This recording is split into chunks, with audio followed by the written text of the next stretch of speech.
આ વિડીયોમાં આપણે મિતાક્ષરા સંયુક્ત કુટુંબ અને સમાનશિત એટલે કે કોપાર્સનરીની રચના અને લાક્ષણિકતાઓ વિશે વિગતવાર માહિતી મેળવીશું. આ ફેમિલી લોનો એક ખૂબ જ મહત્વપૂર્ણ વિષય છે. મિતાક્ષરા કાયદો બંગાળ અને આસામ સિવાય સમગ્ર ભારતમાં લાગુ પડે છે. તે યાજ્ઞવલ્ક્ય સ્મૃતિ પર વિજ્ઞાનેશ્વર દ્વારા લખાયેલી ટીકા છે. સર ડી.એફ.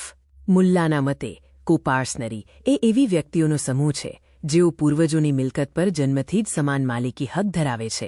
પરંપરાગત રીતે મિતાક્ષરા કોપાર્સનરી મૂળ પૂર્વજ એટલે કે પિતા, પુત્ર, પૌત્ર અને પ્રપૌત્ર સુધીની 4 પેઢીઓ સુધી મર્યાદિત રહે છે. કુટુંબનો દરેક સભ્ય કોપાર્સનર હોતો નથી, પરંતુ દરેક કોપાર્સનર કુટુંબનો સભ્ય હોય છે. ઐતિહાસિક બદલાવ નઝદફના સુધારામાં થયો.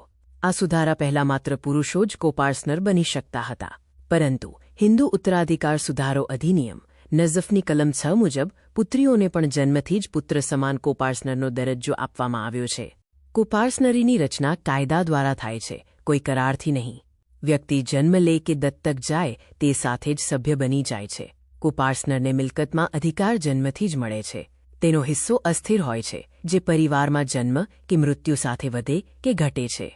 કોપાર્સનરીની અન્ય લાક્ષણિકતાઓ જોઈએ તો ઉત્તરજીવિત્વનો સિદ્ધાંત લાગુ પડે છે. જો કે નઝદફના સુધારા પછી સ્ત્રી વારસદારો માટે નિયમ બદલાયો છે.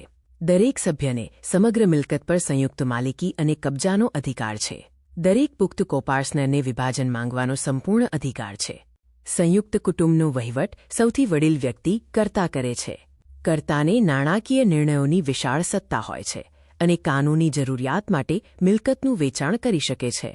નિષ્કર્ષમાં કહી શકાય કે મિતાક્ષરા કોપાર્સનરી કુટુંબની આર્થિક સુરક્ષા અને એકતા જાળવે છે, અને નઝફના સુધારાએ તેને બંધારણના સમાનતાના અધિકાર સાથે સુસંગત બનાવ્યું છે.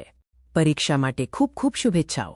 જો તમને આ વિડિયો ઉપયોગી લાગ્યો હોય તો તેને લાઇક કરો, તમારા મિત્રો સાથે શેર કરો અને વધુ LLB વિડિયો માટે ચેનલને સબસ્ક્રાઇબ કરવાનું ભૂલશો નહીં.